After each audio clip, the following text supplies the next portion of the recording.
Hi everyone. I hope everyone's staying healthy. Right now I'm actually in Meron. We have a trip up north. Here is Meron, the cover of Rabbi Shimon Bar Yochai. And we're heading to Tzfat, which is right over here, a little later today. And we were already at the kever of Rabbi Akiva this morning, the grave, and also the Ramchal. Anyway, so this week's Parsha is Parshat Tisa. So we have a very interesting saying in this week's Parsha. Ki am kshe oref, right? We're a nation, a stiff-necked nation. And what does this mean? So it's said twice in this week's Parsha that the Jewish nation are stiff-necked. So the way Rashi brings it down, it makes it sound like the Jewish people are stubborn. That's what it's saying. So the first time it's used in this week's Parsha, Hashem tells Moshe, he says, the nation is so stiff-necked, they're not going to be able to listen to my Torah, to my commandments, therefore I should destroy them. And Moshe answers back to Hashem, and he says, because they're stiff-necked is why you shouldn't destroy them. So, how does this work? Hashem is saying that the Jews are stiff-necked, stubborn in a negative context, and Moshe is saying in a positive context. So, how does that flip, right? How does that flip happen? So, I was thinking about this, and right now this week is our first week after Shovavim, and this week Shovavim Tat.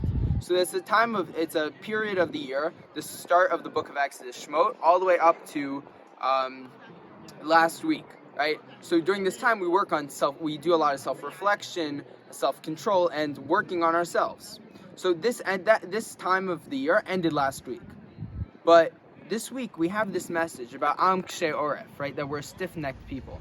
So I think a very nice message to bring out of this is that the Torah is giving us one additional message on self-control, about fixing ourselves, being more respectable, refined people after this period of Shovavim.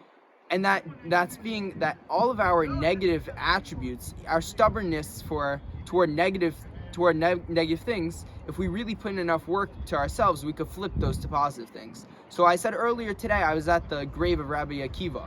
And Rabbi Akiva, we all know the story. He didn't know any Torah. He didn't even know the alphabet until he was 40. And once he turned 40, he turned into one of the greatest Rebbeim we've ever had. Now, this switch, this concept I'm speaking of, that you could switch your negative attributes to positive, is in Rabbi Akiva embodied it completely, right? Because most of us don't know is that it says in Gemara in Pesachim that Rabbi Akiva did not just know anything about Judaism. He hated God. He hated all the mitzvot. He hated everything, right? So what flipped when he was 39, right? So we say that he did a lot of he looked into himself. He had a lot of self-control, and then did a lot of self-refinement, and then he was able to flip all of his stubbornness and justification toward anti-God, to flip it to God, to love Hashem.